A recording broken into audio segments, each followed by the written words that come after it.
nós já conversamos por aqui sobre como investir em renda variável, o que você precisa saber para investir em ações, fundos de investimento, fundos imobiliários e agora chegou a hora de falar sobre ETFs.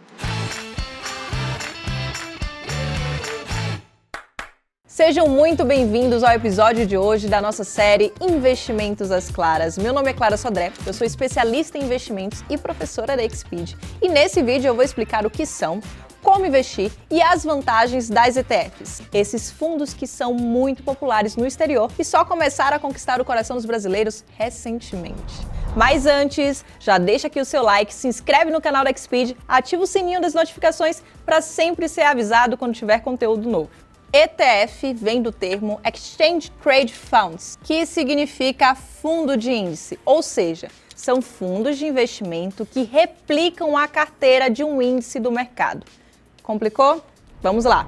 Vamos pegar o Ibovespa como exemplo. O Ibovespa é o índice da Bolsa de Valores de São Paulo. É o principal indicador de desempenho das ações negociadas na B3. O Ibovespa é um índice e para investir nele, você vai precisar comprar um ETF.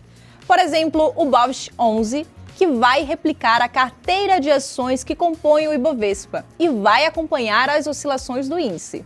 Assim como os fundos de investimentos tradicionais, os ETFs são administrados por instituições. Mas nesse caso, o papel do gestor é ajustar a composição do fundo de modo que ela seja o mais parecida possível com o indicador que ele vai replicar. E assim ele vai ter uma oscilação parecida com a do índice. Usando novamente o Ibovespa como exemplo. Se o índice Ibovespa subir 10% em determinado momento, o ETF correspondente também vai subir por volta de 10%. Mas se for uma queda de 10%, mesma coisa, ele também vai cair na mesma proporção. Mas esses fundos não são apenas ligados a indicadores de renda variável. Apesar de elas serem as mais populares, existem ETFs para outras opções e outros índices amplos segmentados. Pode ser de moedas, commodities, até mesmo de renda fixa. Ah, Clara, então todos os ETFs são negociados como fundos, correto? Não.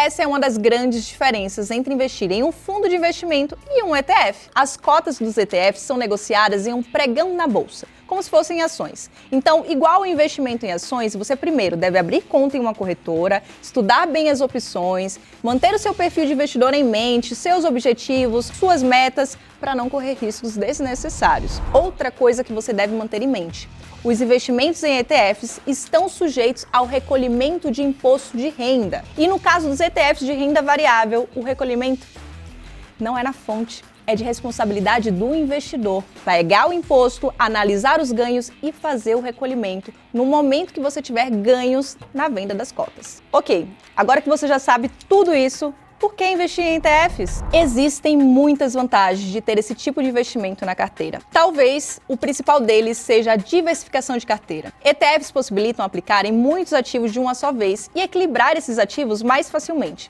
apenas comprando a cota desse fundo. Além disso, é muito mais simples investir em ativos exterior comprando ETFs ligados a índices estrangeiros. Outra vantagem é o custo menor. As taxas de administração de ETFs são consideravelmente menores do que as de fundos tradicionais. Em 2020, as taxas dos fundos de índices variavam entre 0,05 ou 0,69 no ano. Ponto importante é que essa taxa de administração ela é menor porque o gestor ele vai replicar uma carteira de investimentos. É o que chamamos de gestão passiva.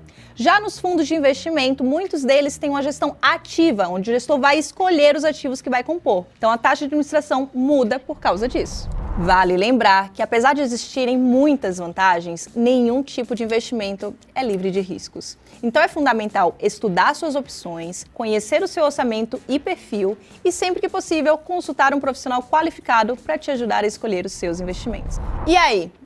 Aprendeu tudo sobre ETFs? Espero que sim, mas se ficou alguma dúvida, já sabe, né? Só deixar pra gente aqui nos comentários do vídeo, junto com sugestões, perguntas e outros assuntos que você quer ver aqui no Investimentos às Claras. Por hoje é isso, até o próximo episódio!